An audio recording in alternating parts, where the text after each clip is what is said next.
Bismillahirrahmanirrahim.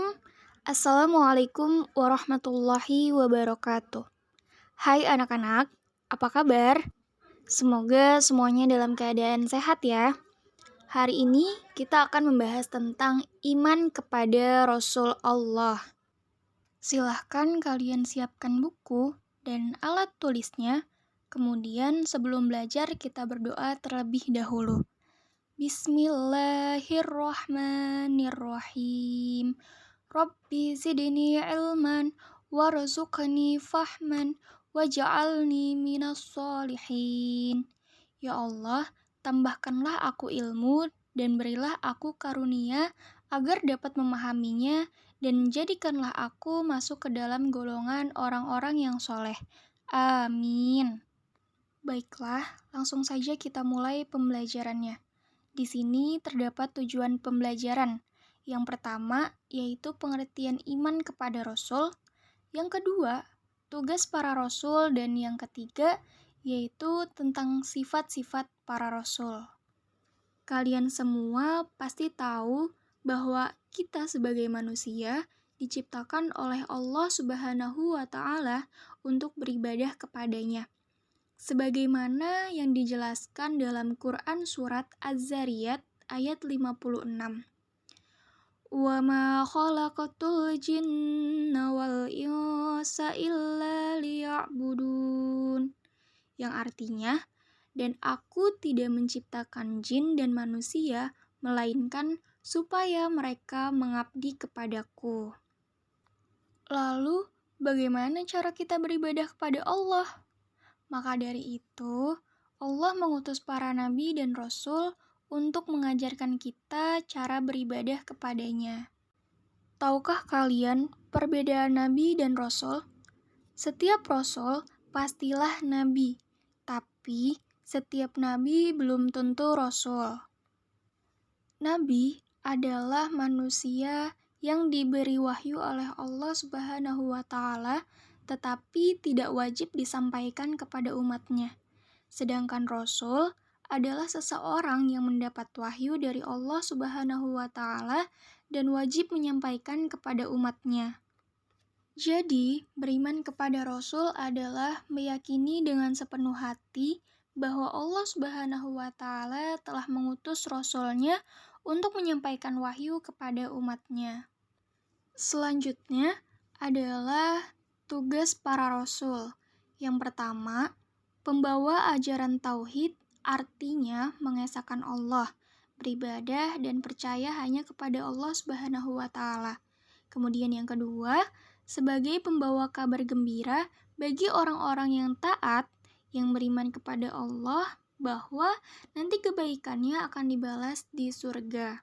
Yang ketiga, sebagai pemberi peringatan bagi manusia yang ingkar, berbuat jahat, yang berbuat maksiat, bahwa nanti pembalasannya adalah di neraka. Selanjutnya, yaitu tentang sifat-sifat para rasul yang wajib kita ketahui. Yang pertama, yaitu sifat wajib. Yang kedua, sifat mustahil. Dan yang ketiga, yaitu sifat jaiz. Anak-anak, dapat kita ketahui bahwa sifat wajib dan sifat mustahil ini saling bertolak belakang. Di mana sifat wajib artinya sifat yang pasti dimiliki oleh Rasul. Terdapat 4 sifat wajib. Yang pertama yaitu sidik, artinya berkata benar. Kemudian yang kedua yaitu amanah, artinya dapat dipercaya. Yang ketiga yaitu fatonah, artinya cerdas. Sedangkan yang keempat yaitu tablik, artinya menyampaikan. Kemudian terdapat sifat mustahil, di mana sifat mustahil ini merupakan sifat yang tidak mungkin dimiliki oleh Rasul. Yang pertama yaitu kazib, artinya dusta atau pembohong. Yang kedua yaitu khianat, artinya tidak dapat dipercaya. Kemudian yang ketiga yaitu baladah, artinya bodoh. Yang keempat yaitu kitman, yang artinya yaitu menyembunyikan. Kemudian yang ketiga terdapat sifat jaiz, di mana sifat jaiz para rasul adalah arodul basyariyah, yaitu bersifat dan berperilaku sebagaimana kebiasaan manusia pada umumnya. Contohnya yaitu makan, minum, haus, lapar, dan lain-lain. Sebagaimana yang dijelaskan pada rukun iman yang keempat, yaitu iman kepada Rasul. Kita sebagai umat yang mengimani para Rasul, dapat mengamalkan sifat wajib Rasul ke dalam kehidupan sehari-hari. Seperti yang sudah kalian ketahui, bahwa sifat wajib Rasul itu ada 4. Yang pertama yaitu siddiq, artinya berkata benar. Kalian bisa mengamalkan sifat siddiq dengan berperilaku jujur. Salah satu contohnya yaitu tidak mencontek ketika mengerjakan ulangan, mengembalikan barang yang dipinjam, dan lain-lain. Ketika siswa terbiasa menerapkan kejujuran di sekolah, maka ia akan dengan mudah mendapatkan kepercayaan teman-teman, guru, dan warga sekolah lainnya. Sebaliknya, siswa yang selalu berbohong tidak mudah dipercaya oleh orang lain. Satu kebohongan akan mengantarkan pada kebohongan lainnya. Kebiasaan buruk berbohong dapat menjadi malapetaka bagi seorang pembohong. Maka dari itu, kita perlu dan harus berperilaku jujur di mana saja. Kemudian yang kedua yaitu amanah, yang artinya dapat dipercaya.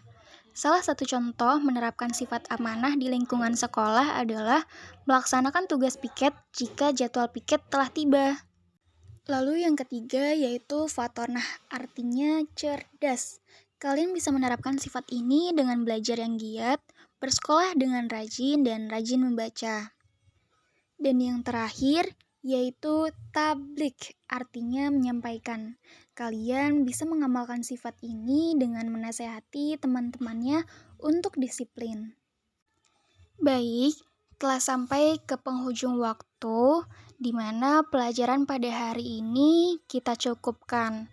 Untuk pelajaran selanjutnya, kita akan membahas tentang nama-nama nabi dan juga rasul yang wajib kita ketahui. Semoga pelajaran pada hari ini dapat diambil hikmahnya dan bermanfaat bagi kita semua. Ibu mohon maaf apabila ada salah-salah kata. Wabillahi taufiq wal hidayah. Wassalamualaikum warahmatullahi wabarakatuh.